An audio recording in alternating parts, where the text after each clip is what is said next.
Hello, guys. I hope everyone's well, and welcome to this month's webinar in regards to Boris Johnson, what we feel he's going to be on the property market, whether he's going to be a positive or have a negative impact.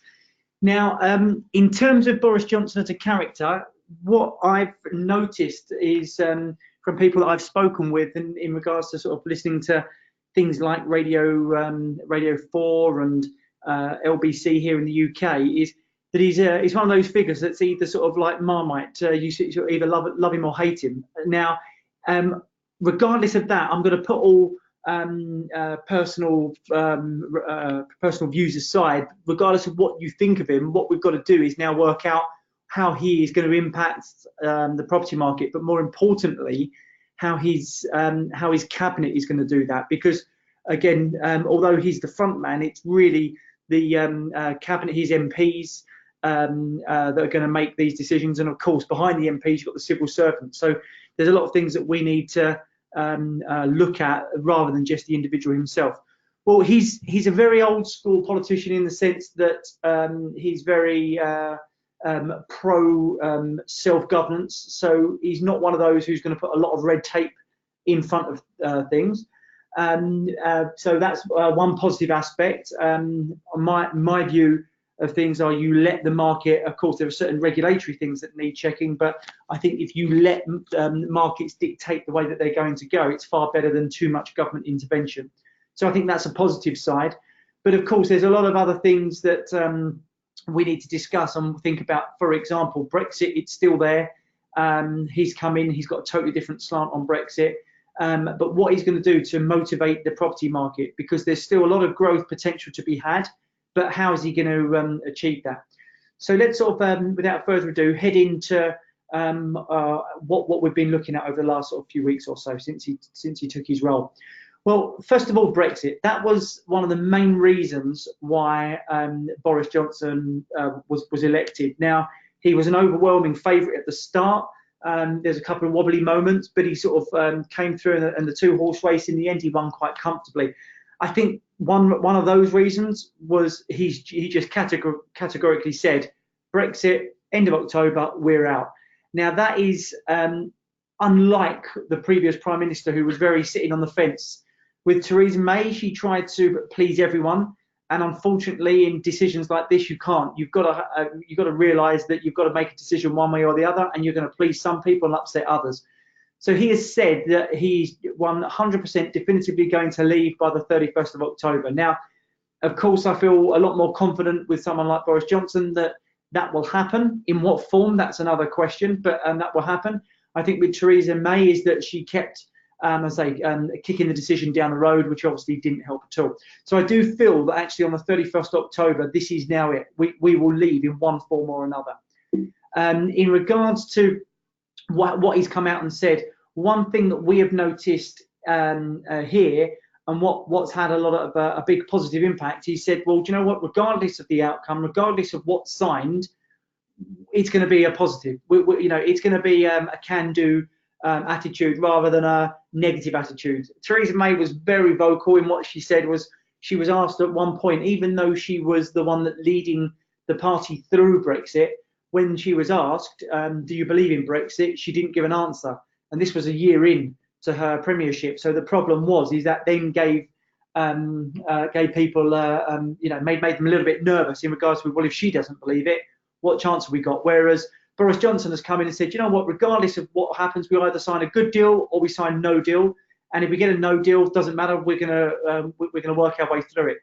From my personal opinion, do I think that a no deal is going to be easy? No, I think that there's going to be a rocky road. However, there's a saying in business: you'd rather be on the road, on the path that's going to lead to the destination that you want to go, even if there may be a few obstacles on the way, than down an easier path where actually the destination isn't actually the place where you want to be. So I personally feel that even if we do get a no-deal Brexit, there are so many opportunities that could open up. Of course, a deal would make it a lot easier, where we can still do trade deals, but I think that's going to be quite hard to do. But in regards to getting a no deal, if we do get a no deal, Well, there's been recently the US and Australia come out and make positive vocal signs in regards to actually securing a trade deal with those guys. It's not going to be overnight. It's going to take, at least 1 to 2 years to actually get those kind of trade deals in place. Hence the rocky road. But I do feel that they're long term, the future will be a lot better. So in terms of the can-do attitude, this is actually spurred on. We've noticed that the property markets, we've got the local property market that we deal with. We're starting to see a lot more activity there, a lot more viewings take place. And with the wider sense, the investment property market, we've seen a lot of positivity, more money coming in, people now making a decision because they've got someone who's going to say, do you know what, we're going to get Brexit, regardless of what happens, everything's going to be okay. So we're seeing a lot more people actually put the money down and reserve. So because of all the talk that's taken place on Brexit, we've got to look and search what other priorities does the government have. And they have made the property market a high priority. There are some concerns when these plans are actually going to come to fruition, but they've made the market a priority. I think that in order to stay ahead, what needs to happen is the Conservatives really need to ensure that they are not just the party of the wealthy. So what they've got to do is they can't increase taxes on the wealthy, because the wealthy would just either get up and leave or they would send their money offshore. The fact is that 1% of the UK's population, the top 1% of earners in the UK, actually contribute 25% of the tax revenue for the UK. So 1% of the top earners pay for 25%, a quarter of all revenue. So if you lost that 1% to offshore accounts, moving overseas, and typically what you tend to find is the more wealthier you are, the more options you have. If they started to move offshore, then that's 25% of tax release gone, receipts gone. So what he can't do is tax them. So what he's got to do, he's got to find another way to attract the youth and the young who are struggling to get onto that ladder. So again, there's certain things that he's going to put on. He's trying to make it easier for the young to get on ladder. There's been certain things mooted around but not put in place at the moment. For example, things like stamp duty going to sellers rather than buyers. We're going to come on to that. I think that's a pretty poor idea, if I'm honest with you, but which we'll come on to. But there's certain things that they're looking at the moment to try and get that market moving for the first-time buyers. And of course, first-time buyers get on the ladder. That means more demand pushing up prices. Second-time buyers, more rental potential for landlords. And then, of course, the process goes on. However, so far, regardless of what's been thrown out, we're pretty optimistic about the plans come October, and fingers crossed that they'll actually deliver on what they've said rather than just it being a lot of hot air. In terms of how it will impact the property market, particularly in the investment side, we think it's going to be phenomenal. We think that, come the next budget, and I believe that they're looking at the budget, but they're more than likely going to have that towards the end of October, beginning of November. Then that budget comes through, and we believe that there's going to be a lot of positive investment in there. Once they know what's happening with Brexit, they'll know in terms of the 39 billion what they're going to do with that, how they can spend that. So there's a lot of news that we're waiting on regarding that. However, we think that regardless of what's going to happen, there's going to be news in the right direction, and certain moves that they're going to put in place to start to make sure that this market gets going.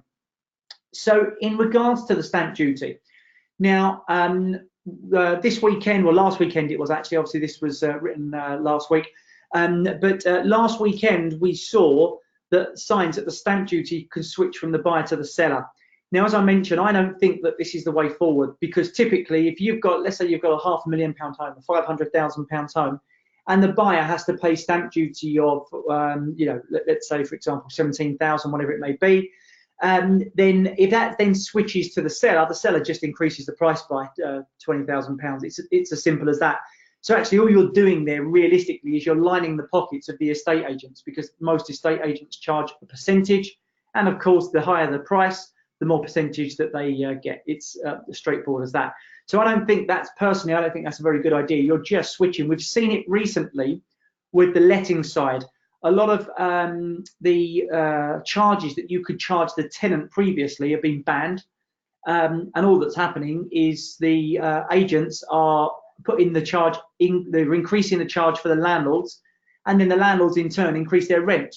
So the tenant still gets charged pretty much the same as what they did before, but rather than it be through checks and vets and things like that, they're just getting it charged through extra rent. And of course, the estate agent puts their price up. So what we've seen is you're simply robbing Peter to pay Paul in that sense. However, as I said, although that was one of the ideas that came out, the Chancellor, Sajid Javid, said that he's already denying the idea, simply saying, no, that's not something that we're going to do. As we've seen, as I say, with the recent lettings legislation, you just simply pass on those changes. So wherever you're going to get a fee, you pass it on, and that's really business. What happens is, if your fees increase, then you start charging more for your clients, and that's basically what's happening. Or that's what would happen if they started putting the stamp duty from the buyer onto the seller. So I do feel that a change in stamp duty is certainly overdue. I think it's a bit of an archaic tax. It's something that was, has been around for many years, and I think it needs a total overhaul, personally. It's one of those that the government make a huge amount of money from, so they're not going to just abolish it. But I do feel that there's far better ways of getting money into the revenue rather than just stamp duty. I think if they had if they made some dramatic changes and they tried to find the tax elsewhere, and they really decreased stamp duty, I think that would really motivate the market. They could really increase stamp duty on the top end of homes, because typically if you're buying a £2 or £3 million home, an extra 20 to 30,000 doesn't really dent what you're paying. However, when you're sort of scrimping and scraping at the lower end, an extra 5 or 6,000 does matter. So I think that they could really change things there and totally abolish stamp duty at the lower end and increase it at the top end. I think that would help the market dramatically.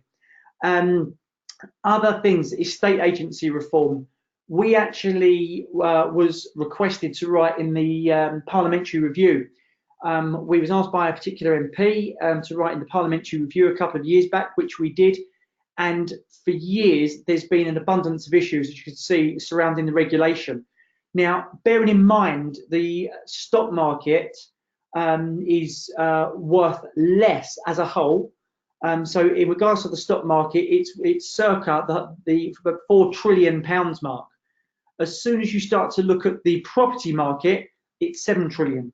However, the stock market's regulated and the property market isn't. So that means that anyone decides that they wake up in the morning, they want to set up some form of agency, they can get a website online, sit at home, and then field calls and start to sell property.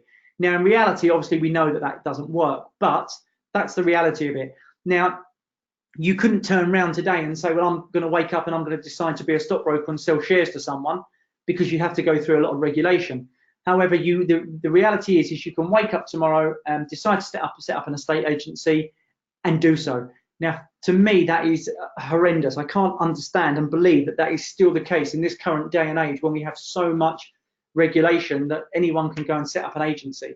So what we have to do is we have to lobby and push MPs to try and regulate this industry, because the more regulated it is, and there are non-compulsory exams, there are exams that people can do, but they're non-compulsory, which in other words, they don't mean anything. So for us, what we have been pushing for years is regulate this industry. It will really refine it, and it will make sure that it's a professional industry, which on the whole it is. I'd say 95% of agents out there are professional agents, but you've still got 5% of agents who literally started in the back bedroom, and that for us is not the thing that we want to be associated with. So we are really pushing for estate agency reform. It is something that has been mentioned by Boris Johnson. We have recently sent a letter off to Boris Johnson and the Federation of Small Business to try and lobby for this. So we hope that something will be done. But as I say, this is something we brought up in a parliamentary review. We were invited to the House of Lords after, House of Parliament, I should say, sorry. And we went up there and we tried to put this in front of politicians such as David Curry, Nick Clegg, but as of yet, nothing's been done, but we are pushing down that road. In terms of the rental market, Boris Johnson has stated we need to expand the supply of private rented accommodation in London and encourage investors. So that's really positive news. That's totally different from someone like Jeremy Corbyn, who has stated well, if an investor goes in and buys a unit, well, and they don't rent it out or they keep it empty, we'll take it off them. Now that's horrific. That's really not what we want for the market. So we need actively a prime minister or a government who would really push this kind of investment, push the fact that, you know, the reality is if you've got money to invest and you want to invest it in the property market, then of course there's going to be benefits to you, but of course there's going to be benefits to the tenants as well. It means that if you guys are buying for an investment, developers will know that. They will then build in those particular areas. The more buildings they create, the more there is for investors to buy. The more investors buy, the more there is for people can rent. So that's going to really help across the board. So they're really positive about that. Previous attempts to introduce a rental standard when Boris Johnson was mayor was totally unsuccessful. They put here relatively unsuccessful, but it was totally unsuccessful. The reality is you try and put rental controls, rental standards in, it typically doesn't work. So what we say to everyone is the free market is typically what works, especially in the estate agency world, especially in the property world. He has said his attitude to rent controls, they simply don't work. So what we're looking to do is boost the rental market, boost the capital, the stock in the capital, and in turn, this can have a domino effect right throughout the UK. We are still seeing, there's an article over the weekend, if anyone wants this, please just email me and we'll send this over. It was in the Times, I believe it was, so it's Times on the Telegraph, and it stated that the best cities still to invest in is the Manchesters of the world, the Leeds, the Sheffields, the Liverpools, and that's in, as I say, this weekend's paper. There were four main areas, they divided the country up into four, the northeast, northwest, southeast, southwest, and it clearly showed that the areas of the northwest are the places to still be invested in. Overall, the focus is going to be on Brexit, but I believe that if they can get Brexit right, keep going with the positivity, either sign a fantastic deal with the EU or get a no deal, which frees up a lot of money, but get some active trade deals to increase positivity. I still feel that there's plenty of opportunities to be had in the property market. Are we where we were 4 or 5 years ago, where you can make 50, 60, 70% over a 3, 4, 5 year period? We're not there. That can't happen. If you're coming to us expecting to make 50, 60% gains in a short term, it's not going to happen. But you've got to I always say the same thing. Look at where your money is now. Look at what it's making you now, income-wise, percentage-wise, and ask yourself, is it better spent in the property market? Only you can answer that. We can tell you what we feel you're getting in the property market. You then need to compare it with what you are getting. My advice is if there's 1% difference, it's probably not worth moving, probably not worth changing. If you find it's 2 or 3% difference, or suddenly over 10 years, that's 30%. That suddenly becomes a lot of money. So it's worth changing as long as the fact that the figures stack up, and that's what it's got to be. So as I say, to do this, we've got to let go of our previous opinions of what Boris Johnson's done or hasn't done. We've got to go with what he's doing at the moment. All seems quite positive. Positive talks at G7. So let's see how they pan out. And sort of come October the 31st, it's going to be a big day. So in regards to questions, guys, I say just to summarise, but I'll let you guys ask some questions as well. In regards to some questions, there'll be, as I say, the speech bubble or the a question mark on your computers. You'll be able to ask any questions. But just to summarise while you're writing some of those, is we feel personally that by having certainty rather than uncertainty, that is what helps.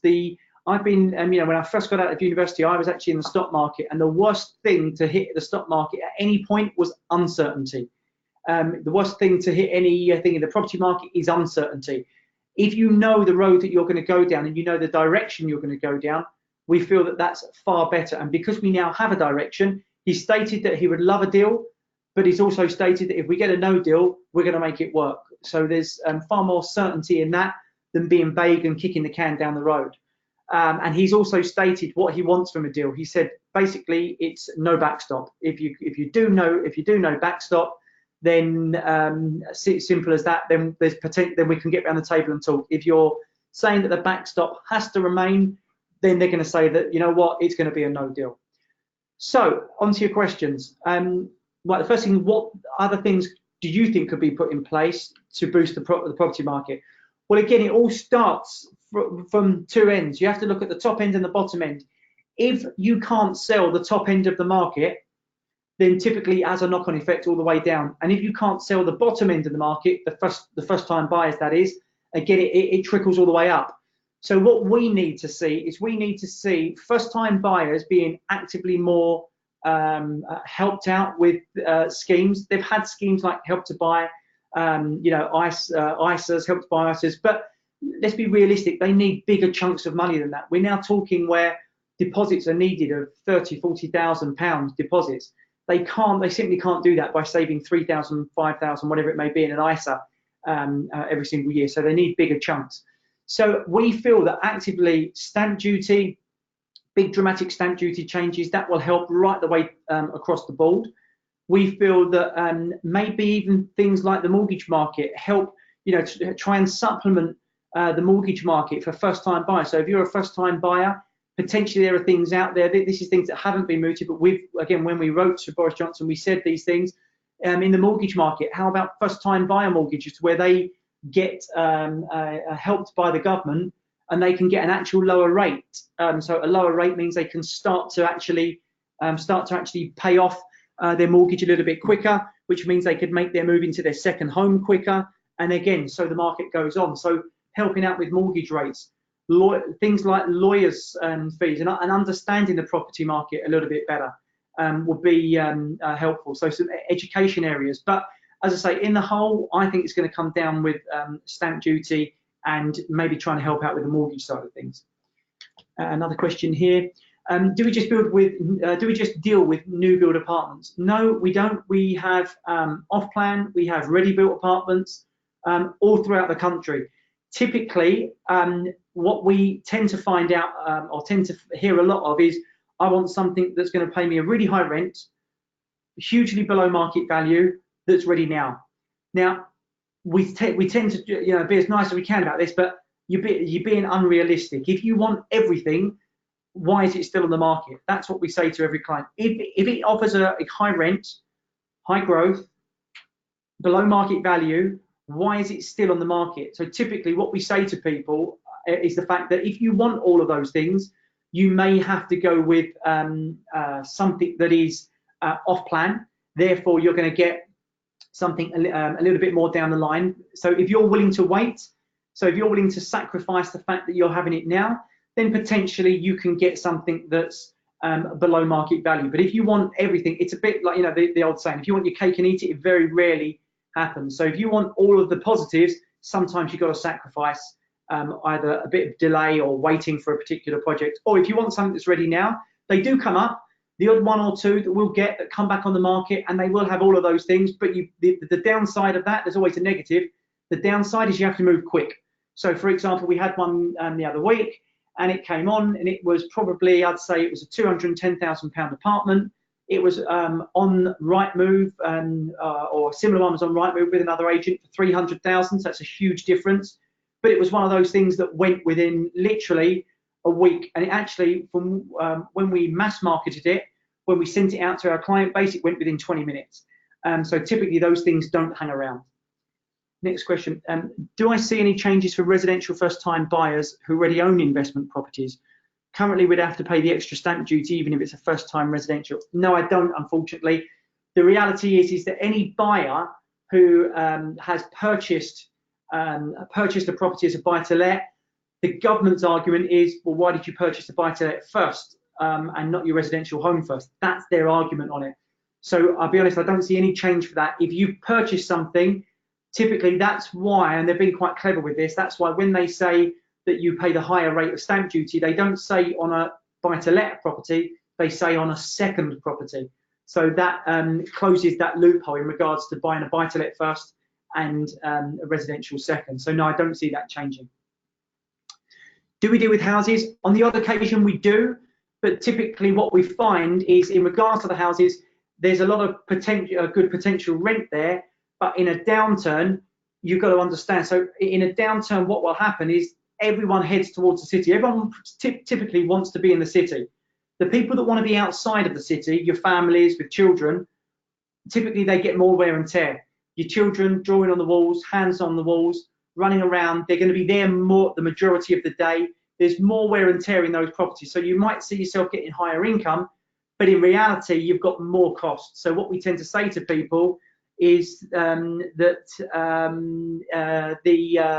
the property that is on the outskirts will actually take far more time to recover in a downturn, and of course you're going to get more wear and tear on that. So what I'd be saying to people is, if you're looking at houses, look at worst case, look at downturns, look at recessions, look at what areas get hit the hardest, and it's always outskirts that get hit the hardest.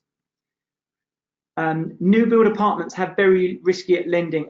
So typically, if you're looking at new build apartments and you're anticipating getting a mortgage, I would always try and quantify with the agent how many buy-to-let investors. If you've got a development which is predominantly made up of buy-to-let investors, you will definitively find it harder to get a mortgage than if it had a mix of residential and buy-to-let investors. So new build apartments do carry that weight of risk, but no, I wouldn't say that they have that they're high risk. But again, you are taking an element of risk because you don't know what the market's going to do while that property is being developed. So it all comes down to the surveyor. So yes, I do understand where you're coming from there.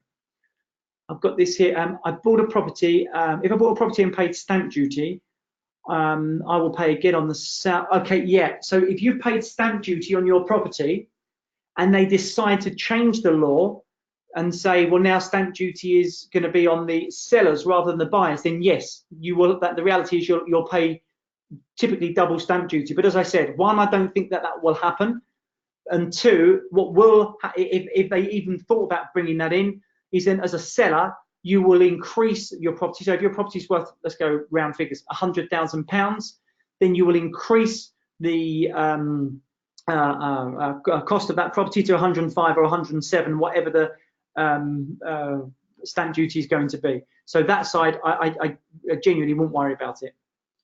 Next question, do you have a fee-free mortgage brokers you can recommend? Yeah, we do. We can recommend mortgage brokers.